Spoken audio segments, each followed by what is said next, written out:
A bounty was put on Grey Wolf's head, and that's how I came to hunt him in the mountains. Mountains so high they tickled the nether regions of heaven.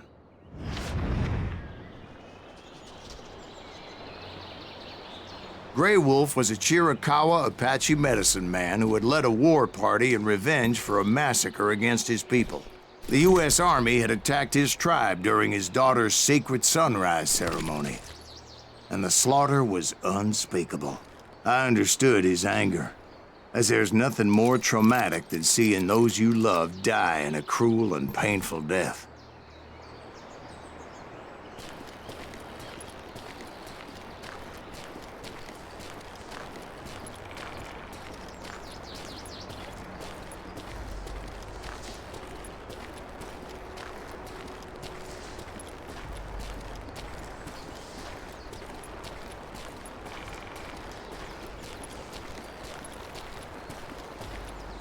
Right from the beginning, I couldn't shake the feeling that Grey Wolf was watching my every move. He led a band of young Apache warriors who wanted retribution and were more than willing to die for him.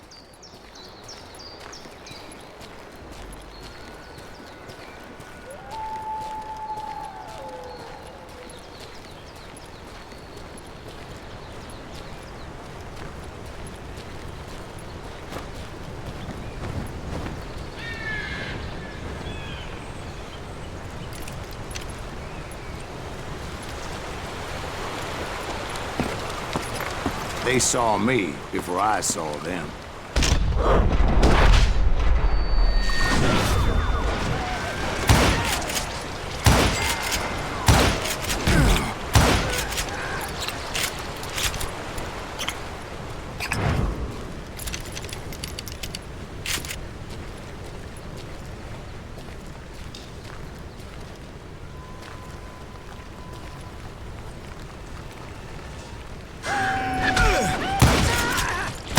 My mind that maybe this wasn't such a good idea. But now that the shooting had started, there was no backing down.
It was rugged country, the winter home of the Chiricahuas, and that's why they had retreated there.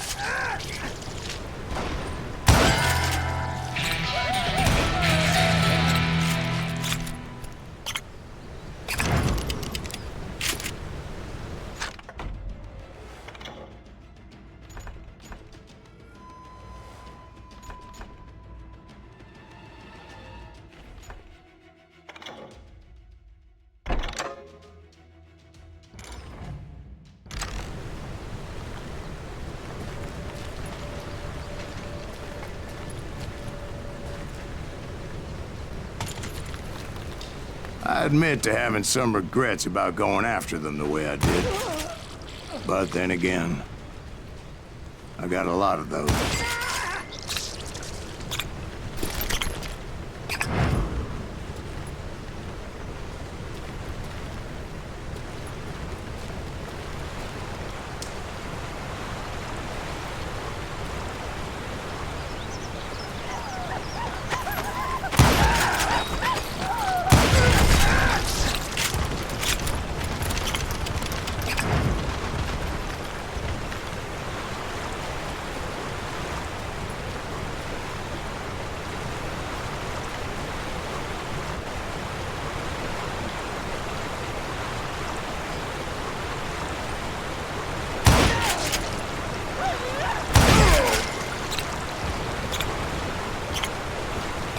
find Grey Wolf?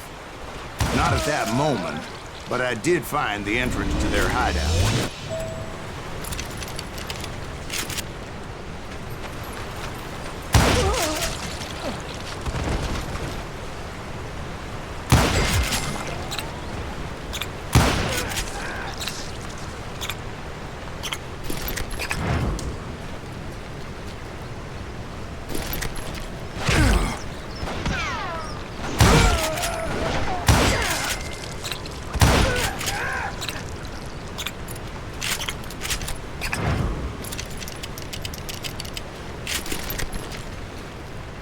A deep crevice that led to a deeper cave.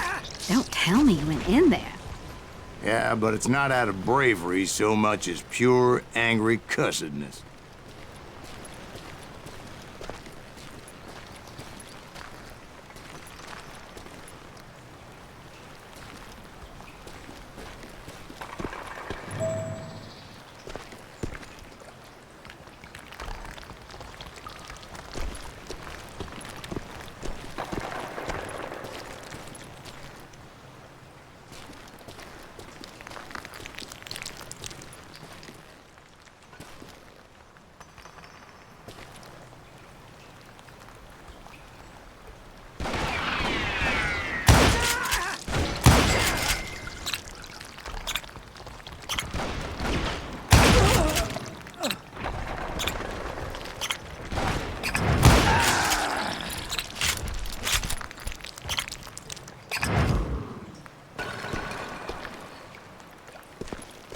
See, back then, I had a stubborn streak a mile wide, and I wasn't about to back down.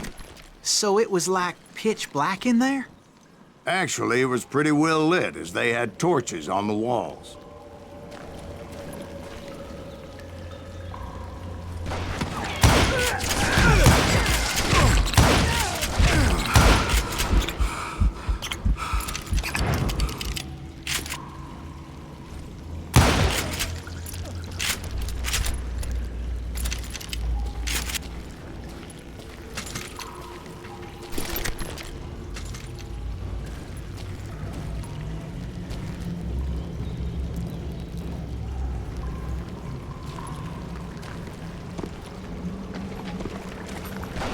How big was his cave? Big as hell, Ben. Chiricahua had hid out there during the Indian Wars.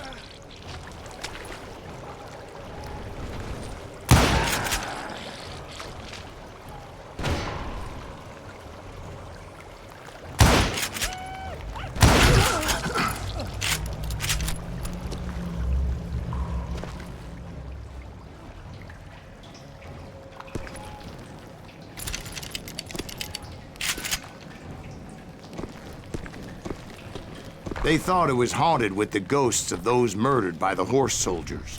The cave was haunted with dead Indian ghosts?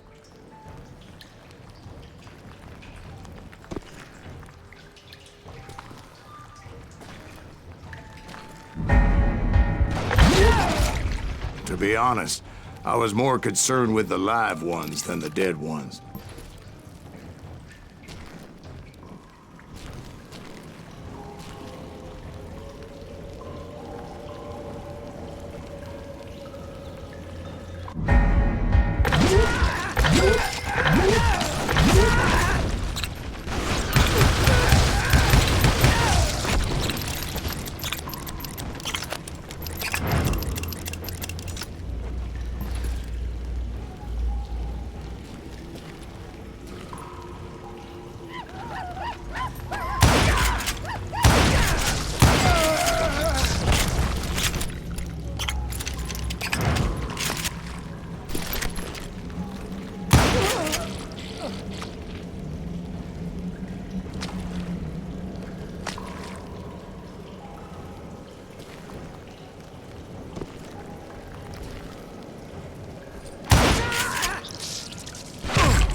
How come you know so much about engines? A few years back, I was married to two mescalero women. At the same time? Yeah, they were sisters. Polygyny is traditional among the Mescalero. So what happened? Oh, I had to get out of there. Those girls never shut up. Both of them nagging at me all the time. Drove me half crazy.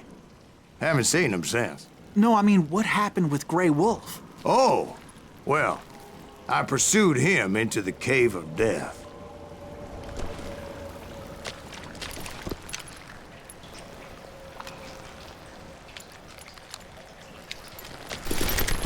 I came upon this flooded grotto, and that's when I saw him.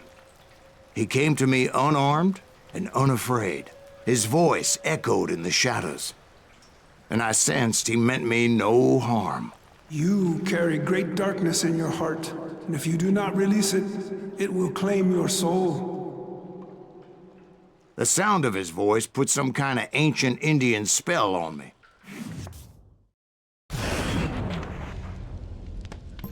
As his story unfolded in my mind, You will come to this place again and kill many more men, and the darkness will grow until it consumes everything that you are. The soul would have no rainbow. I have no tears. he said I was a great warrior, a coyote man, unequaled by any other pale-faced warrior, or something like that. The snakes will bite shadows of your past until a venom poisons your heart, and an echo of the song of the dead summons the spirits deep from within the mountains. I didn't quite get what he was saying, but there was definitely snakes. And indeed, his warriors surrounded me and attacked me like hungry wolverines. They couldn't stop me, though, and Grey Wolf wasn't in the mood for idle talk.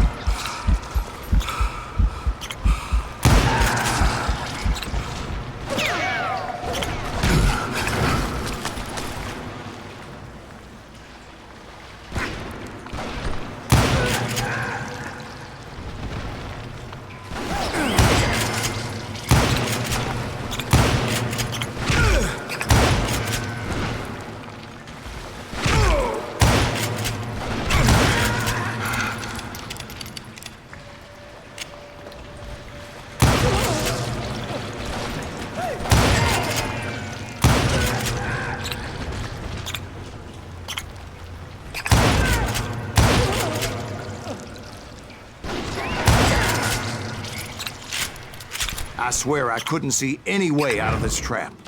But suddenly, one just appeared. Kind of like a miracle.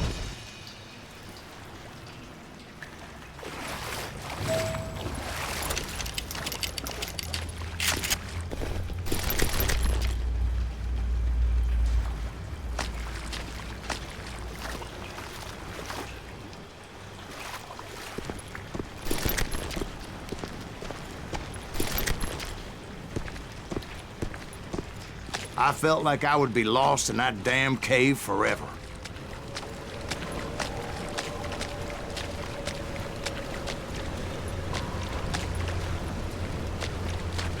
Finally, I found myself back outside, perched on the edge of a precipice, overlooking a thundering whitewater river. To get where I was going required several leaps of faith, but no way in hell I was turning back.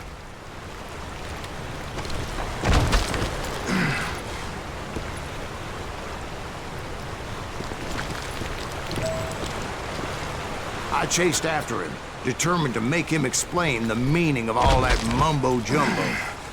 Mumbo-jumbo's right. Are you making this all up as you go? A few details may be fuzzy, brother, but I am relating exactly what happened to me.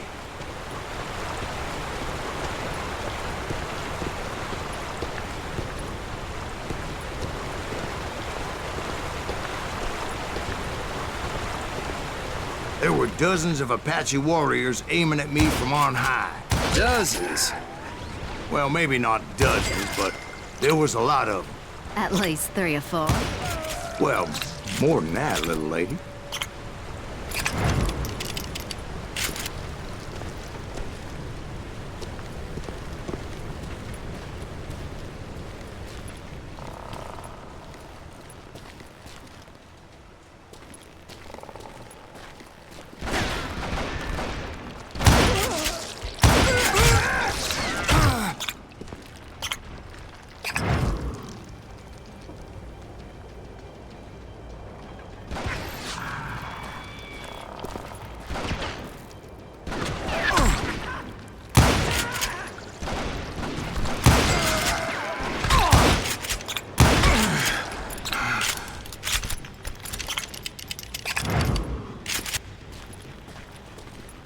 I had a steep climb up creek ahead of me and scrambled up those rocks like a mountain goat.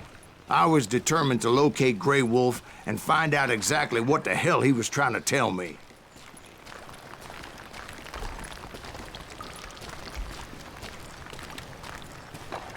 And wouldn't you know it, that crafty son of a bitch led me right into a trap.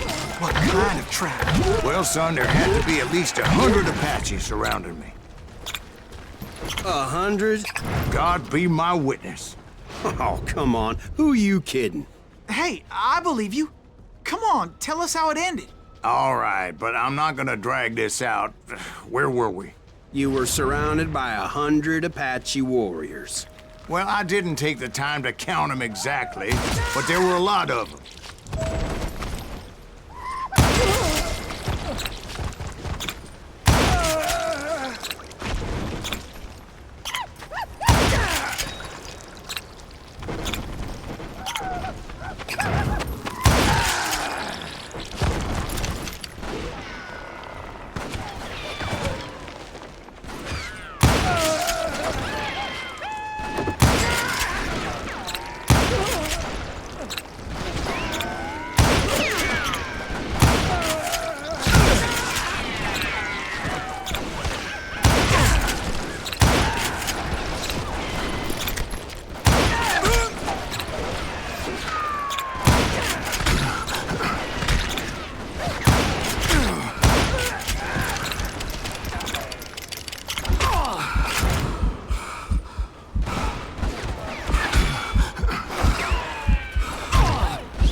And in the end, a path appeared before me that I had not seen before.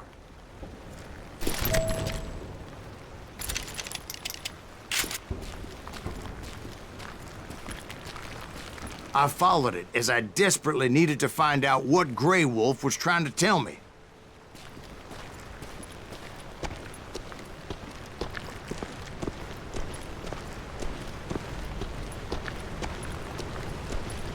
But it was like that son of a bitch disappeared into thin air.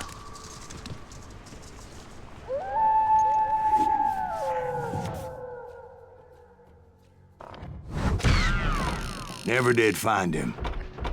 And never did collect my goddamn bounty.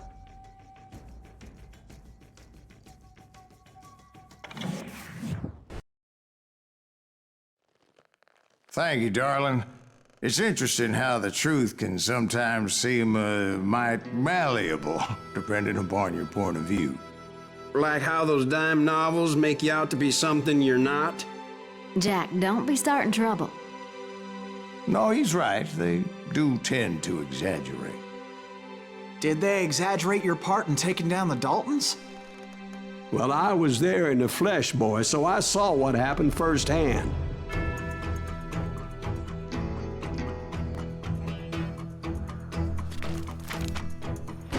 Those Daltons were lawmen once, before they all went bad, robbing banks and trains clear across the territory. Until Coffeeville, of course. I was one of the citizens who took up arms that day. Fighting on the side of right? I did my best, sir. We all did.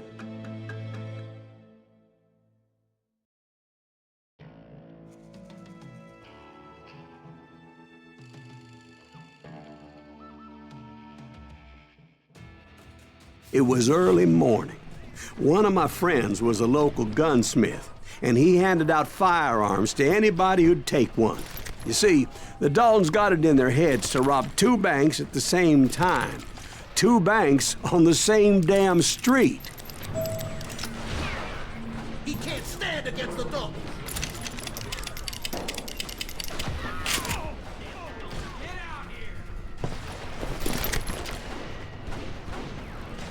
Kill that